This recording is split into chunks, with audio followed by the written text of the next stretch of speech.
Why does 2 plus 2 equal 2 times 2 equal 2 squared? I've always thought it was a coincidence, but it's not.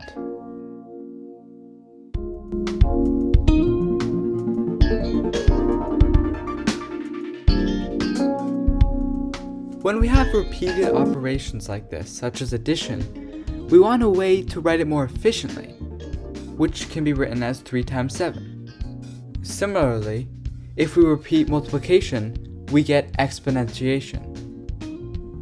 This is where most people stop, but we can go higher to repeated exponentiation. But how do we represent this? Well, we need new notation, which looks like 3 double up arrow 5 and is pronounced as such. But we can go higher and repeat this new operation, and what we get is simply the same thing but with another up arrow. And we can keep doing this, and each up arrow we add means nestedly repeating the previous operation. And naturally, we form this recurrence relation. First of all, the up arrow raised to a power just means the up arrow repeated that many times. With that being said, this equation looks very scary, but what it's saying is quite intuitive. It says that if we have two numbers, a and b, and we apply up arrow to the power of n between them, so a up arrow to the power of n, b, what that equals is essentially the up arrow to the power of n minus 1 applied to a nestedly, where a appears in the expression exactly b times. So the best thing to understand is to do examples. So let's hop into those. So 2 triple up arrow 4. We can use the recurrence relation equation to break this down into smaller up arrows. Namely, exactly 2 with the double up arrows with the 2 appearing 4 times in the expression. We can use the recurrence relation again with 2 double up arrow 2, which can also be written as 2 up arrow squared 2, and it's with 2 appearing exactly 2 times with 1 up arrow. And we define the 1 up arrow to be repeated multiplication, and so this is just 2 times 2 or 2 squared or 4. Using this knowledge, we can change the 2 double up arrow 2 to 4. But now what is 2 double up arrow 4? Well, we can use the recurrence relation again. 2 double up arrow 4, or 2 up arrow squared 4, is the up arrow applied to 2 nestedly, where 2 appears exactly 4 times in the expression. Because the up arrow denotes exponentiation, this is just the power tower.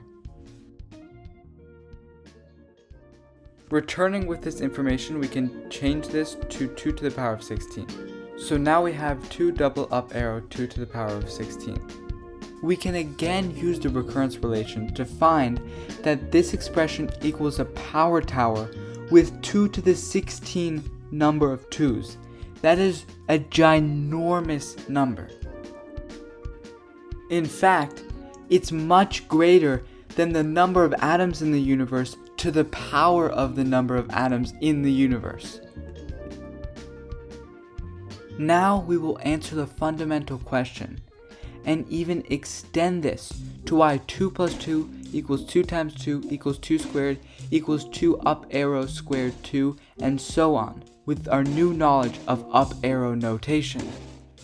And I wanted to clarify that 2 squared is just 2 up arrow to the power of 1, 2, and that's why it jumps from exponentiation to the up arrow squared.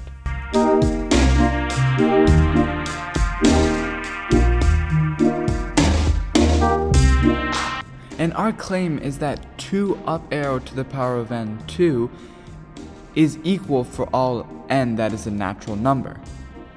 So let's use the recurrence relation to find out what 2 up arrow to the power of n, 2 is for any n that's a natural number. Well, the recurrence relation says that 2 up arrow to the power of n2 is just up arrow to the power of n minus 1 applied to 2 nestedly, with 2 appearing exactly 2 times. A lot of 2's there. We can remove the parentheses here because there's only 2 2's in the expression. And so we get this. And just flipping the sides, we get this powerful identity. And it is so powerful because it's saying 2 up arrow to the power of n minus 1, 2 is just the same thing as 2 up arrow to the power of n2. So we can increase the exponents of the up arrows, and that doesn't change the expression. They're all equal, which is exactly the claim above.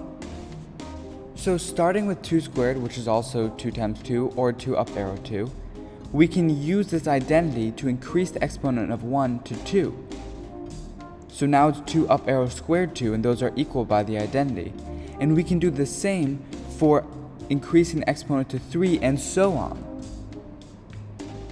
Okay, so that gets us to how 2 times 2 equals 2 squared equals 2 up arrow squared 2. But what about addition? How do we prove this? And yes, we could just say 2 plus 2 equals 4, which equals 2 times 2.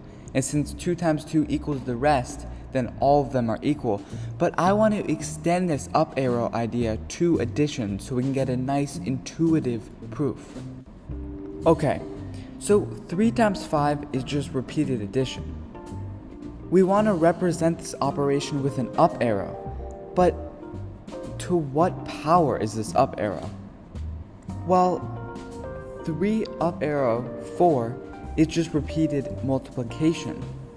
So if we want to go to repeated addition, we can define it intuitively by taking 1 power away from the up arrow. So we can sort of define repeated addition to be the up arrow raised to the power of 0.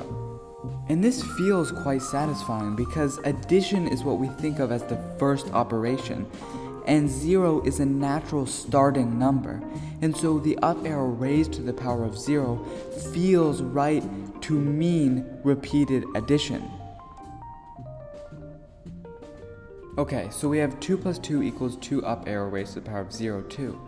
And then we can use this induction identity to extend that exponent of the arrow infinitely, which is our original claim. Now, our original claim looks a bit differently, but it's essentially just written in a different way, but they are still equal. For example, 2 up arrow to the power of 1, 2 is just 2 times 2, or 2 squared.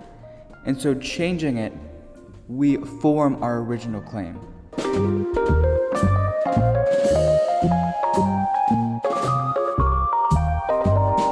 Now that is the end of the video, but you might have a burning desire to explore a little bit more. For instance, we've only done non-negative integer powers, but what about going into the negatives? Can we use the recurrence relation equation earlier in the video to find what these must be? I will save this exploration for another video, but what we find is that up arrow to the negative 1 corresponds to just the operation of addition.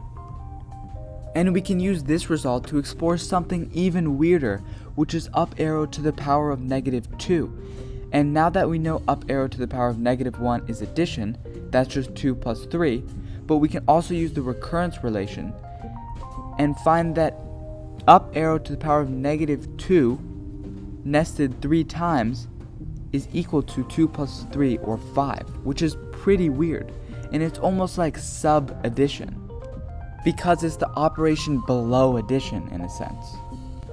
Once we understand up arrow to the power of negative 2, we can use this recurrence relation to find out lower powers of the up arrow, and perform a kind of induction.